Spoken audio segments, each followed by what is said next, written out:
Oh,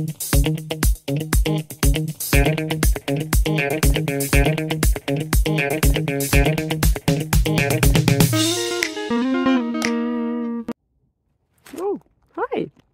Yeah, today there is a little bit of a perspective change happening, because sometimes the answers are in the details, you know.